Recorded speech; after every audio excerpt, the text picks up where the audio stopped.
ঈদের দিন বিকালবেলা আমরা টুকটাক ঘোরাঘুরির জন্য বের হলাম। আমি, ইব্রাহিম, পিচ্চি ইব্রাহিম, মিস্টার আর মেহেদী। যেহেতু আমরা চারজন, তো ইব্রাহিম পিচ্চি তার আমরা সামনে বসাতে হবে, মিস্টার সামনে তার এই ট্যাঙ্কির উপরে বসায় দিল, বললো যে ব্যস্তা বসো। হ্যাঁ, পরে সে উঠতেছে উপরে। ঈদের মাঠের পর থেকে ইব্রাহিম আমার বলতেছিল যে ভাই কই যাবে, কোন সময় যাবো, আপনার নিয়ে যাবো। তো আমরা বললাম হ্যাঁ নিয়ে যাবো। তখন থেকে সে আমার পিছু ছাড়তেছে না। এক বাইকে চারজন আমরা গ্রামের রাস্তা অবিরাম ছুটে চললাম। মেহেদী চুপচাপ মিস্টার আর ইব্রাহিমের সাথে ফাইজলামি করতেছিল, বলতেছিল এটা এটা। ইব্রাহিম বলতেছিল না এটা এটা।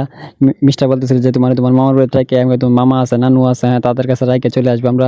ইব্রাহিম বলছে না, আমি তোমার সাথে যাবো, আবার চলে আসবো তোমার সাথে, আমি এখানে থাকতাম না, বাড়িতে আফারাম।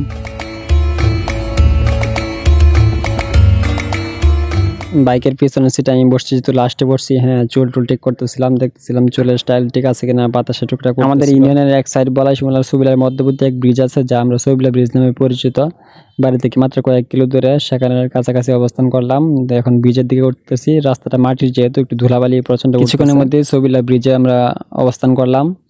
এখানে একটু হাঁটাহাঁটি করতেছিলাম বা এদিকে দিকে দেখতেছিলাম চারপাশে পরিবেশটা খুব সুন্দর। চারপাশে হাওরের মাঝখানে এক ব্রিজ, পরিবেশটা বেশ ভালো লাগতেছিল। যেহেতু পরন্ত বিকেল, অনেকেই নাচছিল, আসে নিচের দিকে টিকটক করতেছিল বা ভিডিও করতেছিল, কন্টেন্ট করতেছিল বা হাঁটাহাঁটি করতেছিল বা ঠান্ডা খাইতেছিল বা ফোনে কথা বলতেছিল। অনেকেই অনেক ধরনের কাজ করতেছিল। তেমনি আমরাও টুকটাক এখানে হাঁটলাম, বসলাম, আড্ডা মাড্ডা দিলাম। আমার ছোট ভাই, তারে প্রায় সময় নিয়ে আসি। হ্যাঁ, তো তাকে আমি শিখাইতেছিলাম এদিক এদিক, মানে অনেক কিছু তারা জানার ইচ্ছা করতেছিল। সে আমার কাছে প্রশ্ন করতেছিল আর তারা উত্তর দিতেছিলাম যে ভাই ওইটা এটা এইটা এটা, এই আর কি এনতেন টটর।